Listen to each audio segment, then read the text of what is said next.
Hey everyone, it's Jacqueline again. Two updates in 1 week. Yeah, things are actually going much better. I don't know what happened, but well, there's lots of different things that happen. I'm gonna go into Terfs today, which is it's amazing. Whenever I get on my computer, the dog always wants attention. It's like tradition now. So I'm gonna go into Terfs today, and I'm gonna discuss what that is if people don't know, and then I'm gonna go into and I'll use an example of what happened here in Memphis with it.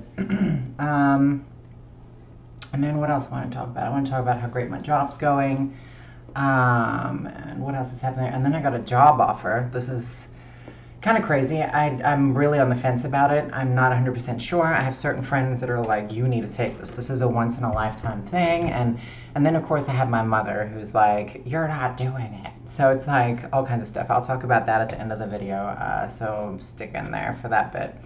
As far as like my personal stuff's going, sorry, I just got out of the gym, so I'm all sweaty and gross, but anyway. As far as my personal stuff is going with my ex, I think I've kind of realized like I think, because there was no closure, that I was just like fucking going through so much stress and so much pain, and it was like, I didn't know what the fuck was happening to me, it was awful. And I just didn't know what happened. It went from something so great into something so terrible, And so I've really just come to the conclusion, because multiple people have told me certain things that she said, and like but there's like so many different stories. It's like there's so many different things. Like some people are saying that, it's she says I'm mentally unhealthy for a relationship, and then some people said that she said it's a whole bunch of bullshit. And then some people said that she was talking about how I'm unstable in my transition, which makes no sense. So that was something. I mean, I can honestly say that I've never been more stable in my transition, and not as like an ego thing or anything like that, but I've made it quite clear that I'm never getting any surgery done. And that doesn't mean I don't have dysphoria. I have dysphoria, and I swear dysphoria, this is a scary thing, but dysphoria can be like fluid, I think, which is a very scary thought when you think about permanent changes in your life with surgeries and stuff, and then suddenly it's, not the problem. But when it comes to me and my transition, I think I have never been more comfortable and consistent in my transition. Like it's very much about, I don't know. I think she's very insecure about her transition, and I feel bad for her. I feel like she doesn't know who she is. She doesn't know what she wants. She told me she was like in love with someone else, and then now it's all these crazy random stories. And so I think she's got some problems. So we'll just leave that alone. I am feeling a lot better. I did a huge run today, and went to the gym and did a really good workout. And then things are just, I think I just got out all the bad juju. It was like one of those things where I was like, I think I just got rid of it all. And yeah, and now I'm looking for, like, I'm curious. I think I'm actually gonna start dating women now, as funny as that is. Or trans people, I don't give a fuck. It's like, if I believe that I'm a woman, then I have to believe that trans people are women. So it's like, of course I'm gonna date a trans person, or I date, really honestly, I'll fucking date anyone. I think I've opened up the market by like 100% now. So I'll kind of date anyone. It just depends on the person. Like, they have to be consistent, and there has to be chemistry, and they have to know who they are, and they can't have any exes they want to go fucking back to somewhere down the road. And, it's one of those things, but you just never know. You never know when someone's going to rip your heart out and stomp on it, like, after being kind to you. Anyway, so back to the main topic we're going to talk about. So anyway, I'm doing great, as far as that goes. I was a train wreck last week, all week, and now I'm okay. So anyway, I got a job offer. We'll talk about that at the end, because that's exciting. Ugh, it's crazy, but so Terfs, there was a brewery here in Memphis called Wiseacre, and some drag queen had come down, and they had done I don't know if they performed, but they were here in Memphis, and they are non-binary, gender neutral, or whatever, and their nipples were exposed or something. Now this person has a beard, and it's, and they have chest hair, but they're not binary. They don't identify as either gender. So there's a woman that works there that's like their social media spokesperson, and she she basically went on social media and started saying these men that use their male privilege to get away with things that women can't do, like exposing their nipples and so on and so forth. And of course, this non-binary person is kind of popular supposedly online, and they started like tearing into this brewery's reviews and with all their followers, and ended up making a shit show. Anyway, the brewery actually fired the woman, and rightfully so. Like, it's one of those things where, because they went on social media and they're their spokesperson and just like posted all that shit. And then I didn't, I always had issues with feminism. It was one of those things where I was like, feminists always seem so like anti-trans, like not understanding of trans women. They just don't get it. And so it's one of those things where I've always run into issues with trans people, trans women, lesbian women that are like, they hate men. So feminists, that's what I meant.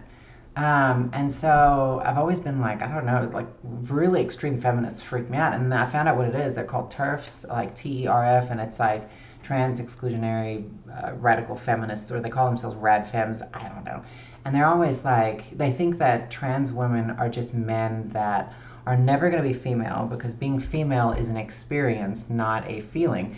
And what's messed up is like, I've been transitioning. I've been a woman, like out and stuff, for now on medication for 11 years, and I would say 15 years consistently. So I would consider like my 15 years of my adult life pretty consistent, and I would consider that an experience, and I've feared men at certain moments in my life when I've dated the wrong person, and I've feared women who are psycho. So it's like, I think these women are like, they got some big problems. So yeah, that was a huge thing I went down in Memphis, and I ended up like in the post about it and looking at all these, and there were like women like attacking trans people in there, and it was crazy. But the brewery fired this girl, and rightfully so, and they made it like, we include everyone, and everyone keeps talking about they should make beers that are like turf tier beer. But yeah, I've just never in my life, because like now I want to kind of date women as well as men, and trans people doesn't really matter. I would, it's one of those things where I'm like, I gotta be careful, because some of these lesies can be like turfs and like go psycho on me. So it's a little weird. You just never expect it. You would think that, women would be understanding and sympathetic and emotional, and these women are not. So yeah, they're a little scary. They're kind of like men, to be honest. They kind of react to things like men with their anger and stuff. So anyway, off to my job offer. We'll discuss that. More than likely, I'm not going to take it. It's a job of a lifetime, and it's scary, I think. But one of my friends that I lived in Los Angeles with, not lived with, but I'd worked with, and he was a good friend, and he was always, a good guy and a decent hairstylist. It was like, but that was like, how many years ago? I was living in Los Angeles. That's when I first made my first vlog video. It was like 10 years ago, 11 years ago. And so he wrote me and told me that he lives in Berlin with his husband. And he said that he knows that I'm a talented stylist, and that he's known me many years ago. I'm consistent, and it's like, and he wants someone to come there.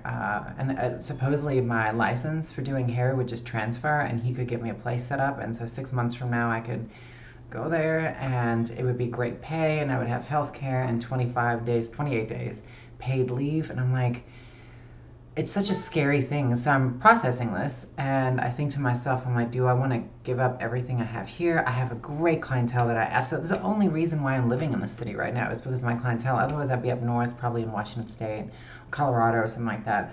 And because I have about 148 clients now that I do their hair, and if I hit 250, that's when I'll take no more clients, and I would move to like Washington State, and I would probably fly back for 7 days out of the month and just stay in an Airbnb or something and do everyone's hair, and I'd work like 10 hours a day. Like that's something I would do in the future. So I wouldn't give up my clientele here ever. Now, if I moved to Berlin, I would have to give up everything, and it would be this. So the ups and downs, I'm like weighing out the ups and downs with this. It's pretty scary, actually. So I'm not sure how I feel about it. I have no idea. Like, give me your thoughts. You guys have known me for like 11 years. I have things here. I have pets. I have a dog and I have a bunny rabbit. My bunny rabbit's real cute. Maybe I'll show him to you sometime. But yeah, that's a huge step, and that's terrifying. And I love my job. My job is my dream job right now. And I can take off the days I want, and I can travel. I'm going to New Orleans next month for 420, and I'm going to spend, like 4 or 5 days there, and eat my way right through. I really want to take my friend Heath with me, but I think I'm going to take my friend Chris, and we're going to go down there and check out New Orleans. I'll keep you guys updated on that. But, this whole Berlin thing just, it's so tempting, but it's also very, very scary to go through that kind of change, especially when you're older. Like, if I was 25, oh, I'd be gone. Like, you wouldn't even hear me go. I'd be like, phew. Especially if I had set up and I had a job that had, like, a consistent clientele that's going to be there, crap. Like, you got to be joking me. So, anyway, yeah, but other than that, life is pretty great. I hope you guys are well. 2 videos in 1 week, that's pretty big. And honestly, making these videos have really helped me through this past week because it was really difficult for me. Anyway, I wanted you guys to know that everything was going well and that it's springtime and life is good. Life is great. So you guys have a great weekend. Well, no, it's Monday. I'm a stylist, so it's still my weekend. You guys have a great week, and I'll possibly update you guys on Saturday. Again, if you want to follow me, I'm on Instagram. My link should be on my profile here. Give me a follow. It keeps you up to date. And I'll talk to you guys later. Thank you so much.